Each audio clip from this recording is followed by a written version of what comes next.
ខ្ញុំសូមគោរពនិងជម្រាបសួរឯកឧត្តមលោកជំទាវលោកស្រីដែលជាគណៈកម្មការព្រមទាំងលោកគ្រូអ្នកគ្រូដែលមានវត្តមាននៅទីនេះថ្ងៃនេះនាងខ្ញុំសូមមកបកស្រាយនៅកំណាព្យមួយបទដែលមានចំណងជើងថាតួនាទីគ្រូសម័យបញ្ញាសពនិមិត្តបទបច្ចាវត្តសូត្របែបសម្រាយ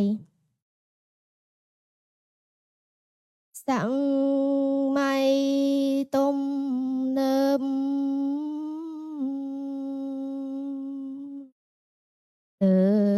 ពេញនិយម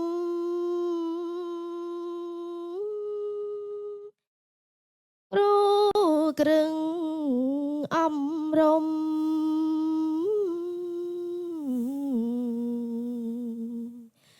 ជំរុញសិក្សា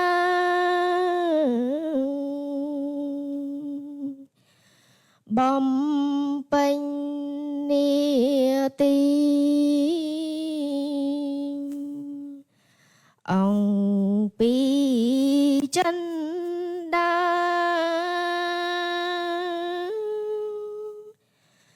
ធនធានបញ្ញា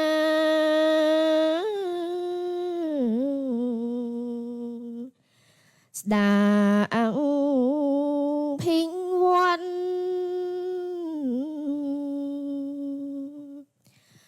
បណ្ដងបណ្ដាលក្រាលជំនាញស្ទាន់ឌីជីថលធាត់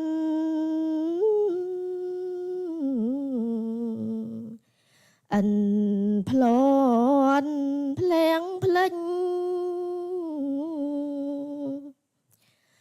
ប្រើប្រាំងAIคลายคลั่งแจกตัญ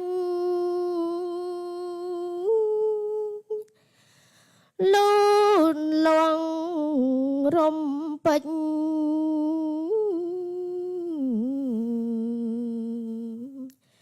រំលេចដំឡៃ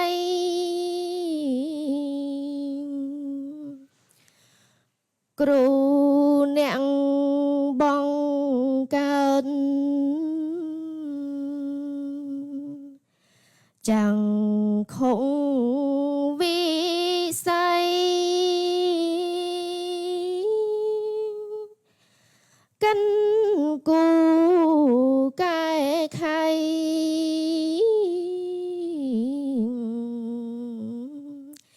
ចេញឆ្នៃប្រឌិតជំរុញចម្រានសឹងបានគំនិត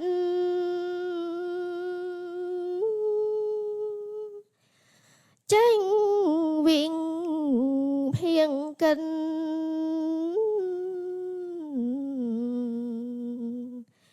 រិនល្អខ្ទោខ្ទោ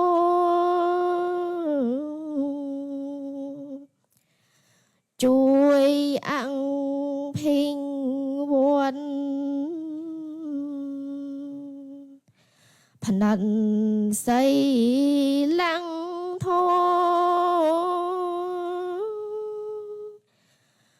មកនុងសង្ធ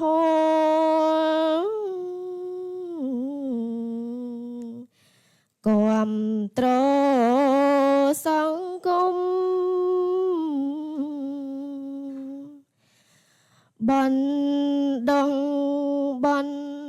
ដាលក្នុងថ្នាលអំរំ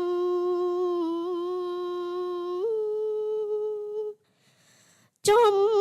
នាញនិយម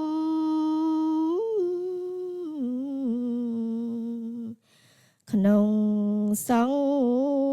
គមថ្ មី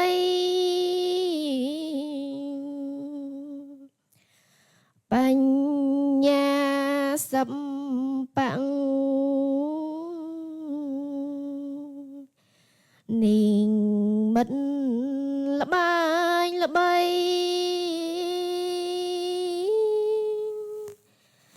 សង្រៀនសេរី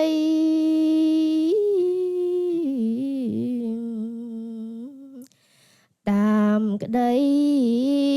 ប្រាថ្នា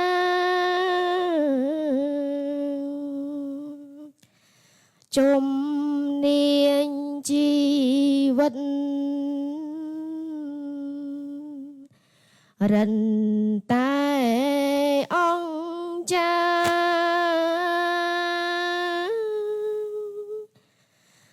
តាមតនទីផ្សារ